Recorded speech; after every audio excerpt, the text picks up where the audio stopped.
Hey, everybody, another special live pod here that we captured yesterday at beloved Antone's in downtown Austin as the Democratic National Committee sweats through its 2026 DNC Summer Meeting in Austin.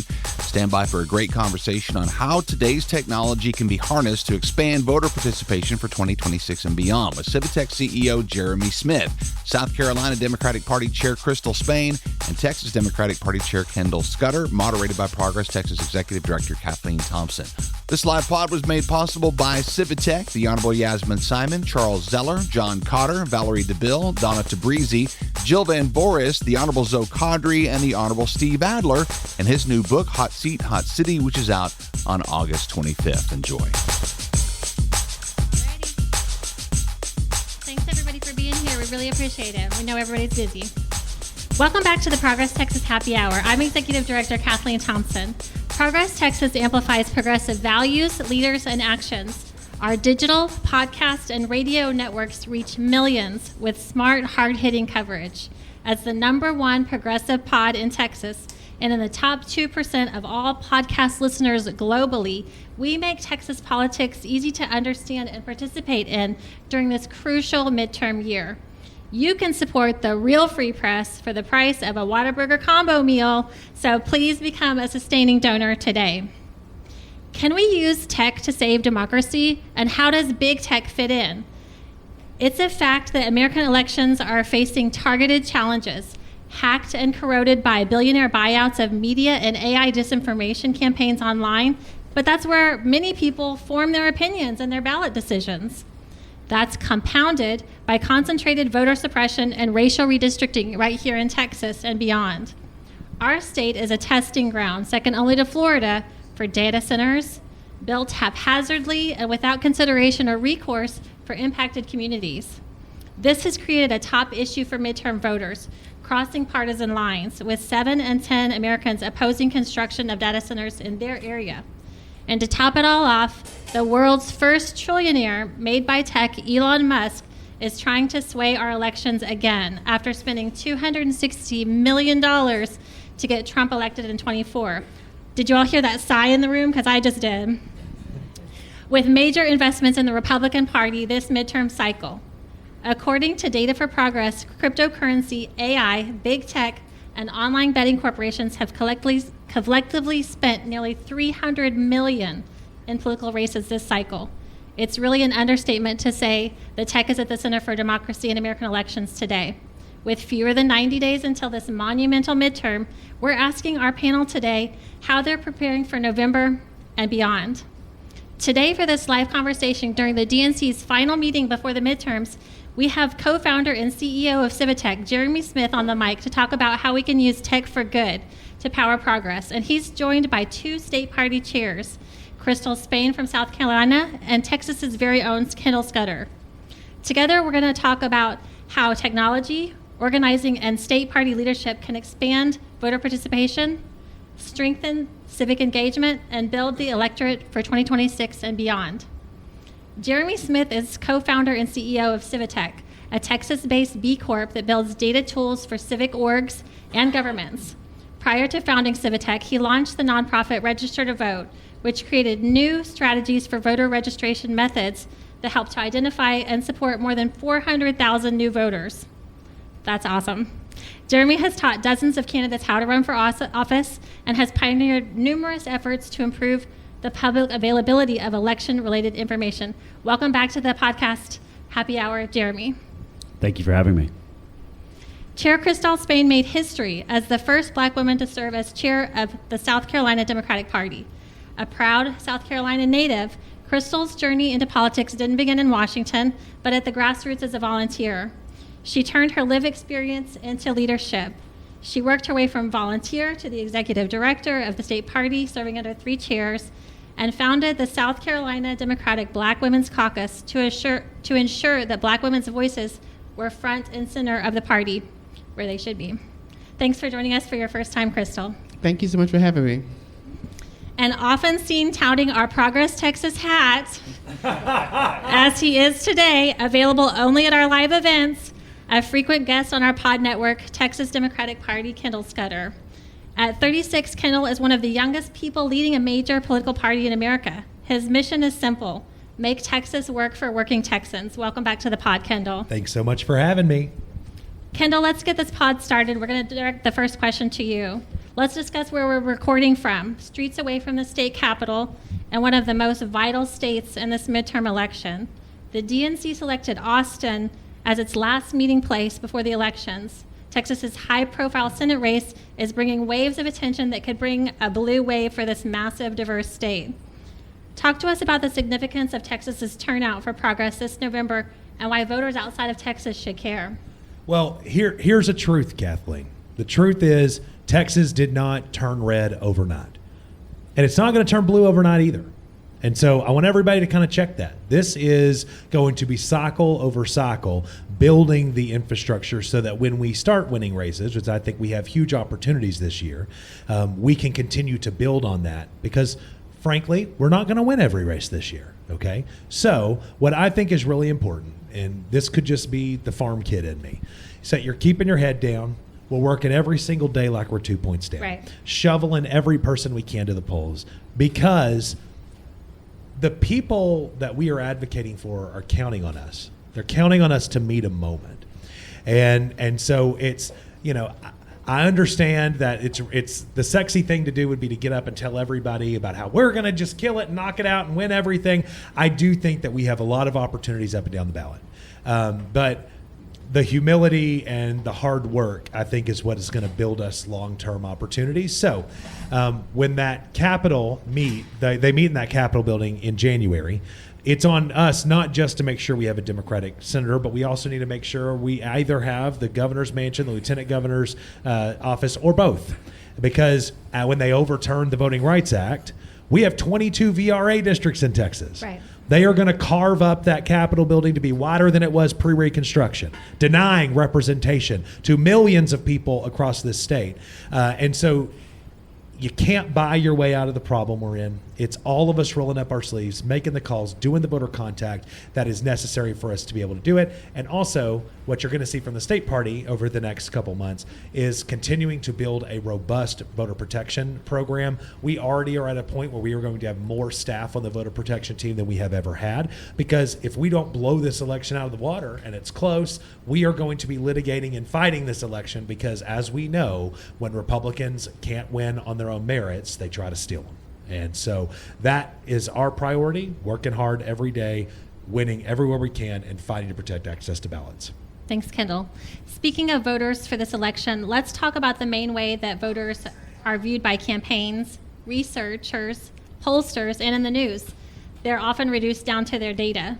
In Texas, the Democratic Party and several other groups have launched a historic Texas Together campaign, a coordinated campaign that includes the sharing of one voter file. Our data is everything. Jeremy, at its core, our digital identity is a reflection of our ideals. So how can data be used to increase voter motivation and participation? That's a very simple question. So the easy answer, I know I kid. You've hit on something I think that's very important, which is that data is fundamentally, it's a very broad term, and it's a description of who we are as people. And you can choose to use that in an exploitative fashion. In your intro, you kind of highlighted the way that many of our big tech companies do that right now. Mm-hmm. But it is also, it's a form of note-taking. Libraries are full of data. Books are full of data. All of us here grew up in schools doing data work, writing things down, taking notes. And computers allow us to expand the speed with which we can do that. And so data is something that we have been able to historically gain significant advantages on, in terms of it's a form of tracking and holding ourselves accountable back to our communities to say, I have spoken with Kendall and this is what Kendall thinks is important. And so now I can follow back up with Kendall and let him know, here is this event that we are doing that it alights on your interests, and we would love to have your support. And that is the best form of using tools to help us follow back up with people and to build real relationships. And what TDP and South Carolina and others have really done is to innovate constantly on this. So South Carolina in particular is the core of all of the best practice sharing of all of the state parties, because they lead and host the Association of State Democratic Chairs. And that means that they are constantly sharing what is working both in terms of data and technology, but in every other form of organizing practice, and making sure that that is spilling out everywhere that we need it right now, including most recently rushing off to Maine to help them quickly do a brand new caucus in order to make sure that we had a Senate candidate. And that's something that that's been able to champion. And Texas in particular has innovated so many new systems in just the past few years. They were the first to hire a CTO a few years back. And the tools that we have built actually started here in Texas. When Kendall was working with us back in 2018, we invented new methods of helping people register to vote so that they can cast their ballot. And South Carolina has the distinction of being the very first state outside of Texas to do that with us. So it's a fun I didn't full know circle that. for us. Very good. Honestly, I'm just trying to be Chair Spain when I grow up. I'm trying to be Chair Spain when I grow up. Very good, very good. Next up, Christale, on the note of voter participation, we're recording this live podcast just days after 6 state primaries showed excitement for progressive nominees in Michigan, Minnesota, moderate Dem wins in Wisconsin, some unease for Trump-endorsed candidates. You may have missed it, listeners, but in all the current national primary coverage, but the DNC is voting tomorrow to move South Carolina to the beginning of the presidential primary cycle election calendar. This is a competitive, very competitive process, so congratulations, Christale. Thank you. What does this move signal about the party's commitment to the South, to Black and rural voters? I mean, I think it signals that the party is committed to doing what it takes to start winning again in the South, in the deep South, right? Which is different from, I think, a lot of the rest of the country. And I've been saying since I've been chair, if Democrats want to start winning, want to start taking back power, we got to win it in the deep South. Like that just has to happen. And as the chair already said, we didn't start losing overnight. Like this has been a very slow, long, exhausting bleed. And finally, I believe that the DNC is showing that they're ready to stop the bleeding. They're ready to put their money where their mouth is and show Democrats, show the country that we're not giving up on the South. The South will rise again, but not in the way that it rose the first time. Right. It's going to be a different New South is what I hear. A new South, however we want to call it. We're calling it Flip the Future in South Carolina. Right. But we fielded candidates all across the ballot this year for the first time ever. We've got 124 legislative seats, and we have a Democrat running in all those seats. So there is no Republican running unchecked. Are we going to win all of them? Of course we're not. But we are going to break the Republican supermajority. We can do that. And we can elect Democrats statewide. But it takes that work, it takes that grinding work that never stops, no matter who the chair is. We have to keep working, we have to keep organizing, and we have to keep making sure, beefing up our data, like getting all of our county parties back online to stop doing what they're doing and to start utilizing all the good information that we pay for to engage voters. I'm glad to hear that about that county party engagement. We have some folks in the audience who know how hard that work is, that day in and day out. Jeremy, back to you. Let's talk about these primaries. Any reflections from you and from Civitech on the primaries? And what do you say to voters who are concerned about the influence that they've seen from big tech on these elections? So with these primaries, I think we see a lot of punditry, and I'm sure y'all are getting the same kind of calls that we do. Lots of people are bringing up what's on their mind is something like just DSA commentary or something else, and we constantly are just trying to point out that number one, if you're concerned about this, these races are close and they're tiny margins, and it says that there's not some big thing you need to reinterpret the whole country on. And also these are local races, and these candidates are working through those primaries, and they're all immediately unifying behind each other the moment that they're over. And the last thing is that there are way more of the intrigue that the national media audience is putting into 3 to 4 races across the country versus, you just mentioned Tuesday, there were more than 4,000 elections that took place on just this Tuesday. There are 129,000 elections this year. So the thing that we take away and we focus on is that across those hundreds of thousands of elections last year and this year, Democrats are winning at the largest margins that we have on record because of the work that's being put in. And for example, having someone running in every race, this blue wave is going to be bigger than I think anyone realizes. And having a candidate in there in the first place is a necessary step to winning. So we're going to win races that people are totally unclear on. And the last thing I'll say on the primaries is we're seeing an enormous differential in the amount of Democrats turning out versus Republicans. They are not enthusiastic about their candidates, and our people are, and they are showing up and voting. And so all of the nonsense that we see in kind of national op-eds does not match the reality, which is enthusiasm, participation, more people running for office, more people showing up and voting, more like involvement at the county chair and state party level. So we're excited about what we see, and we think we need to continue that momentum in the primaries. On the big tech front of it, I think this is we're at a vital inflection point in which we are dealing with new industries that the entire economic model depends on displacing tens of millions of people's jobs. That is the only way that these people make a return on their investment. And in that moment, others only want to talk about a hypothetical person's genitals in a sport somewhere that they don't play. Right. And we spend so much time responding to this false frame when there's actually like important things going on, like people losing their health care, millions of people around the world being denied basic medical care because the United States decided to turn it off, millions of our neighbors being illegally kidnapped and sent to foreign gulags. The inability of like national commentary writers to see these basic things and to talk about them with the gravitas and the prioritization that they should is incredibly frustrating. And the people who are doing the work are those right here who are sitting here and getting people elected to change that now and to stop the bleeding. And so I think on the big tech side of it, people are making a bet on corruption. This is a moment and an era of corruption in America in which you can grift and bribe your way into massive government contracts. You can steal a lot of that money for yourself. And hopefully that is a very temporary thing for which people will face restitution. But the too many groups and people and institutions have made a choice, which is to throw in on that temporary moment for celebrity or for money. And we have got to find a way to reset that balance because it is deeply unhealthy and it is just harming so many of our communities in the meantime. Jeremy, this question is also for you. You've heard from party leaders all year long about Republican-led attempts to disenfranchise and to suppress voters. What is Civitech doing to combat these efforts, and with what kind of tools? So we run a large group who partners with many others on the ground who have more local expertise. And what we try to do is we think about scale. How do we get information to these party chairs and to these candidates to know here are the people who are being deleted from the voter file illegitimately in places like Mississippi.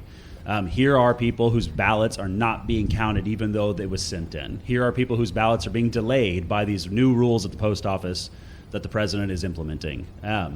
And so what we do is we gather data, but with a lot of technical skill, but it's a human component. And that's something that we got from our organizing DNA. We have hundreds of contractors and dozens of staff who engage in hundreds of thousands of FOIAs and open records requests. And we walk into offices and we call people and we send a check for $9.13 to Deborah in the county clerk's office so we can get a CD-ROM sent to us.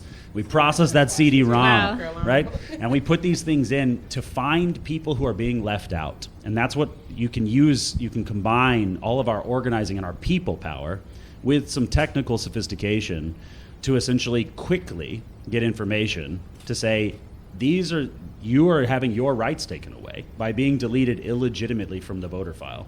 And so we build tools to combat bad laws. The VDR law in Texas is a bad law from a Jim Crow era. It is meant to deny the freedom riders coming to Texas to help people register to vote. So we invented ways to make it easier for people to register to vote in places like that. And so we focus on finding records of people who are left out and then making those accessible and inventing ways to contact them to help them through those steps. And so we work very closely on voter registration, vote by mail, ballot chase, and ballot curing. All of the mechanical, we think about politics in mechanical terms. Like, how does Kathleen show up and get her vote cast? There's steps, right? There's paperwork you got to fill out. There's an ID that you have to take with you. There's a specific location you must go to. And there's a ballot that's going to have a whole bunch of options that you may not know about in advance. So we break each of those down into their core components, and we think about how do we make this more accessible? How do we make this available to more people in our country. And that's what our entire team is essentially invested in doing. But we do that in partnership with literally thousands of clients and campaigns, and tens of thousands of other organizations behind that, and then tens of millions of people who actually show up and do all of that work. And so it's just always an amazing thing to remember that it's community that makes tech and other things possible, not the other way around. Yeah.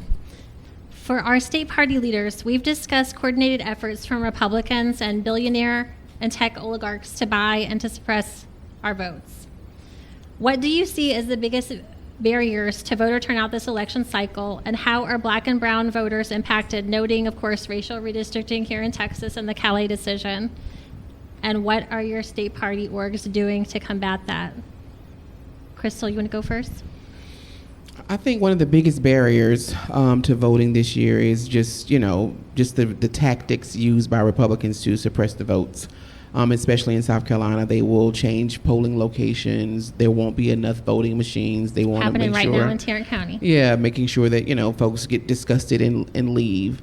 So what we're doing is trying to make sure that we stay ahead of them if we can, right? Making sure that folks know where their polling location is or where it was last time, and making sure they understand that this could change, right? So that we have some kind of rapid response, that we can get the information out to them, and just constantly encouraging them to stay in lines, to having those comfort captains, those people out there at the polls physically there just to kind of say, hey, don't get out of line, don't get out of line, like that. And that's like more of that grinding work, right? That's the community that Jeremy was talking about, right? Just having folks there to encourage folks not to get out of line. But is that something new that you're doing this year? No, we've been doing it for a couple of years. I've never heard of comfort captains. Yeah, that just there.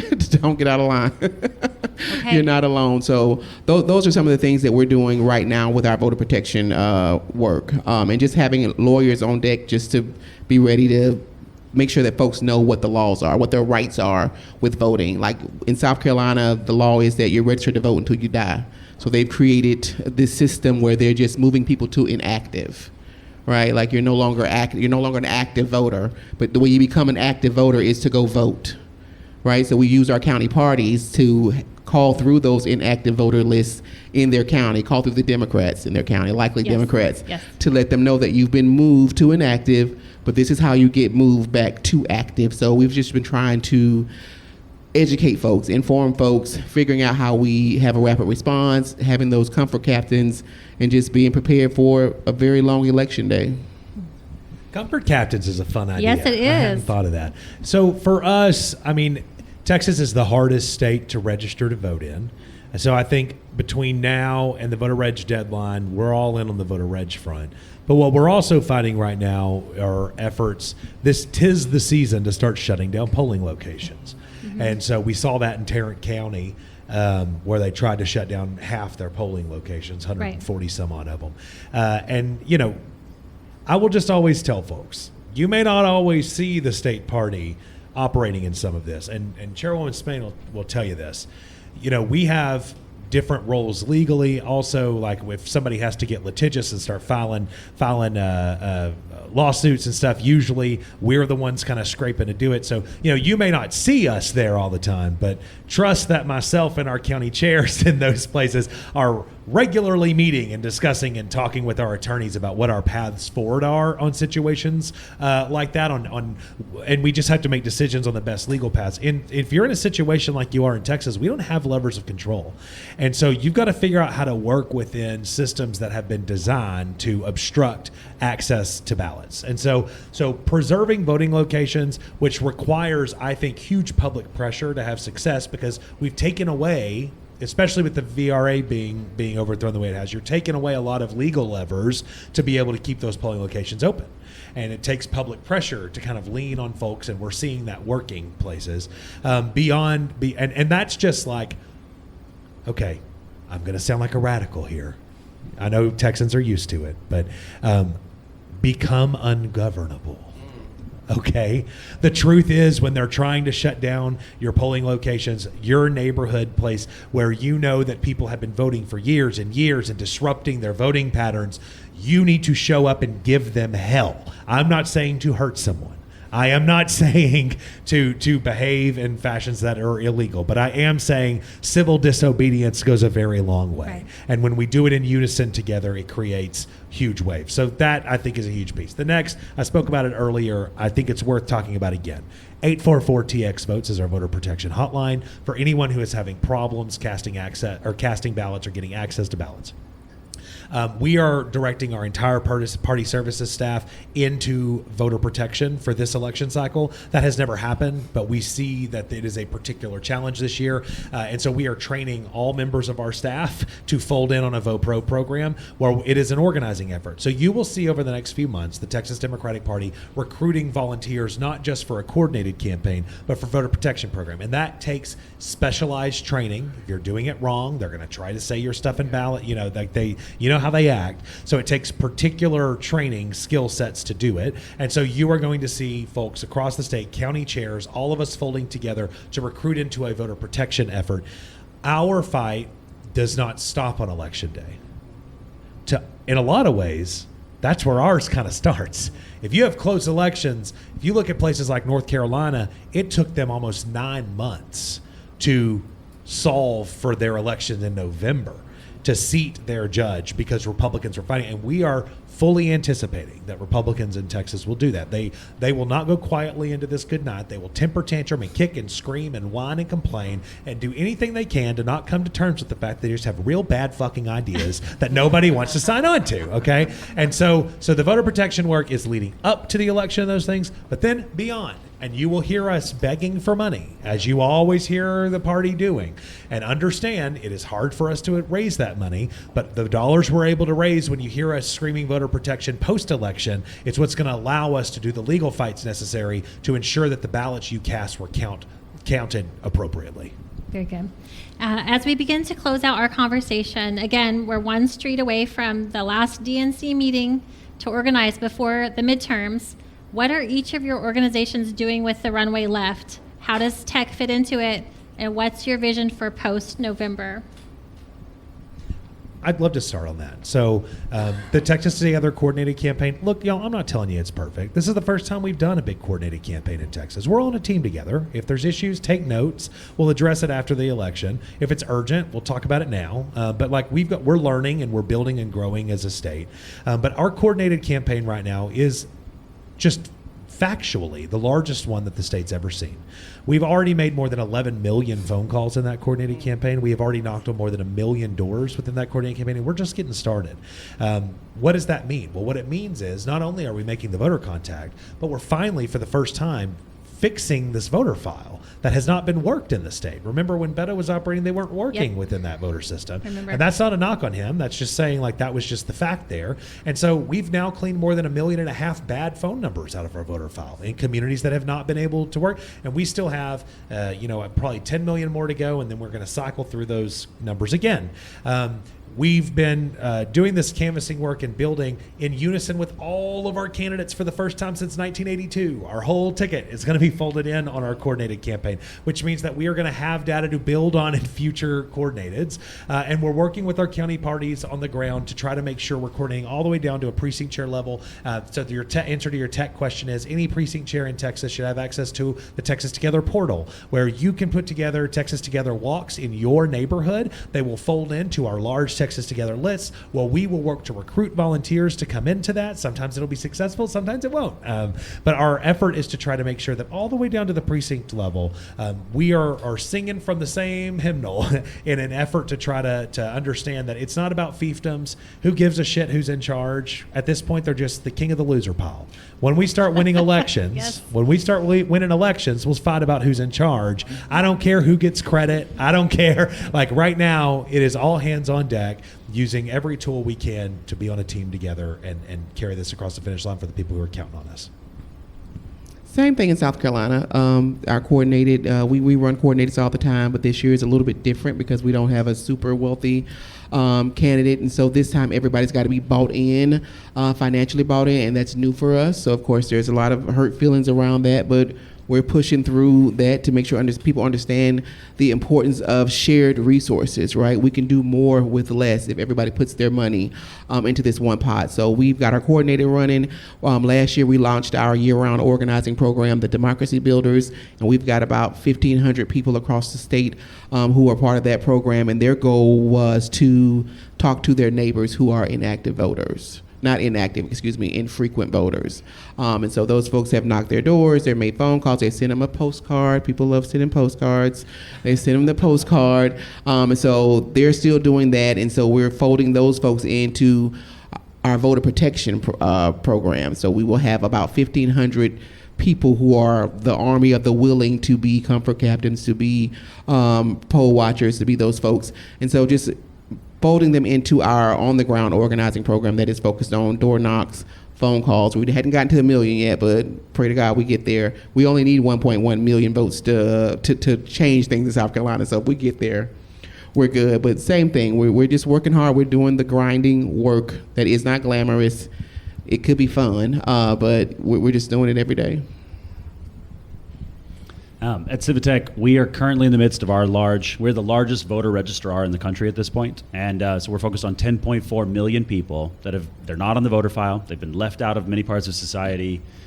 We identify them through public records collection, and we work across all 50 states. So we have 10.4 million that we are doing in the next 6 weeks as we hit these deadlines. And so we are laser focused on how do we get more people into the voter file so that all of these contact efforts that you're hearing about can reach more people. We want those phone numbers and those names so that South Carolina and Texas and every other party have more votes to go get, and we want to help turn them out. And then the second thing that we are really focused on is we currently have hundreds of candidates running locally on down ballot races on our tool Running Mate, which is entirely free for people to get started, and it's extremely cheap and affordable for down ballot races who don't have other options, and the data flows right back into these state parties to inform their operations.